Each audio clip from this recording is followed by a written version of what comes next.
ভাই এখন আর মানুষ মানুষ নেই।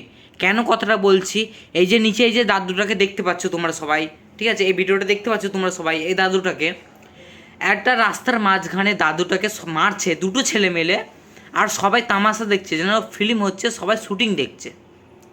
ওদের যারা এখানে সবাই দেখছে, তাদের যদি বাড়ির লোকের সাথে এরকমটা কেউ করে, তখন এরা কি চুপ থাকবে?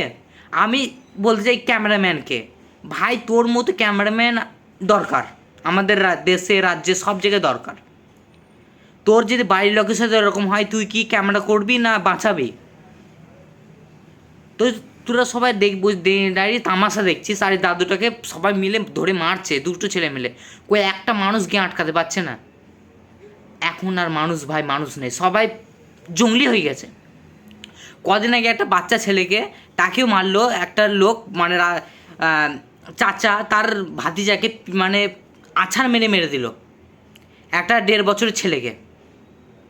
আর এখন এই ঘটনা দেখতে পাচ্ছি, একটা দাদুকে রাস্তায় ফেলে মারছে ভাই, একটা লোক পর্যন্ত যায়নি যে বাঁচানোর জন্য। আর এটা নিয়ে কেউ কথাও বলবে না। দাদুটাকে দেখো যে ময়লা, যে মুখে কেমনভাবে লাথি মারছে, আর সবাই তামাশা দেখছে। তোরা সবাই পপকর্ন নিয়ে বসি পড়, সবাই তামাশা দেখছিস, শুটিং দেখছিস, তো পপকর্ন নিয়ে বসি পড়, শুটিং দেখ, কেউ আটকাতে হবে না। তোদের বাড়ির সাথে যদি কোনো সময় এরকমটা হয়, তখন তোরা বুঝতে পারবি।